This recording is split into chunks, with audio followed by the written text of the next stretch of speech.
Ito ang El Nido, Palawan. Isa sa pinakasikat at dinarayo ng mga turista mula sa iba't ibang panig ng mundo. Taglay ang mga nakakabighaning tanawin tulad ng mga rock formation, ang white sands at napakalinis na karagatan.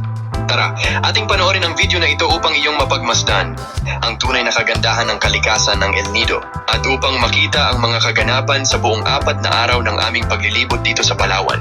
Marami na ang mga nagsusulputan na beach sa buong Palawan.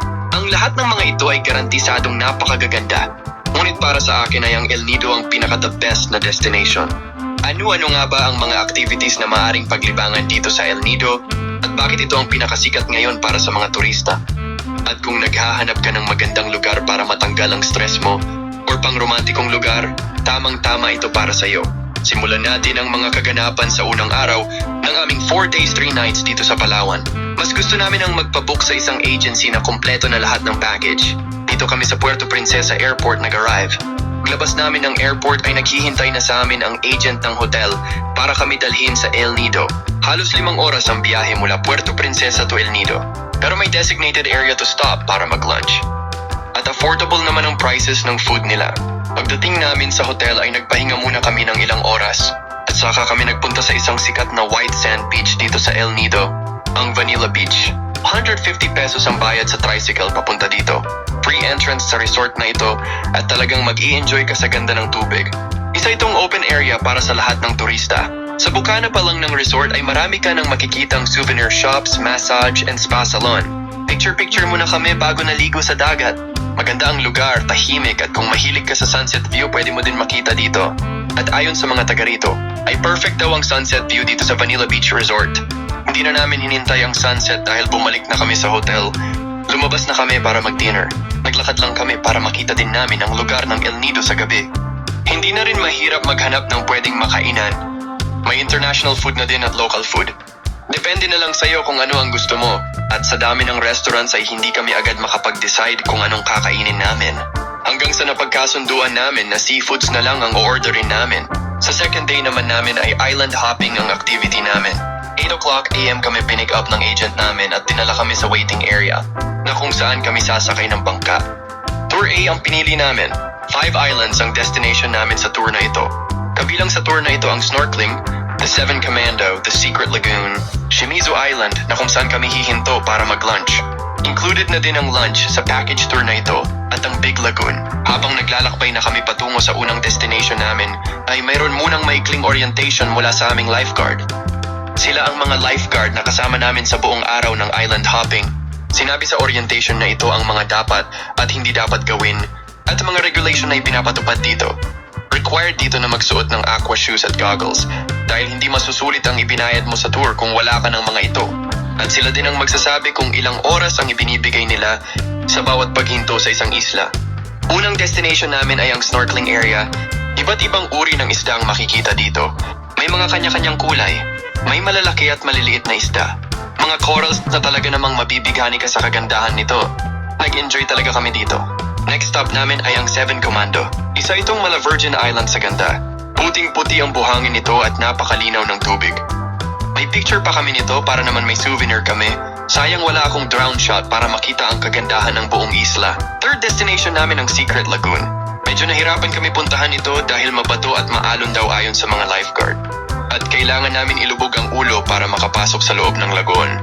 Nakaka-excite naman kasi nga hindi pangkaraniwan. Pagpasok namin sa loob ay sobrang namangha kami sa ganda nito. Para kang nasa isang kuweba na nakalutang ka sa tubig.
pagmamasdan.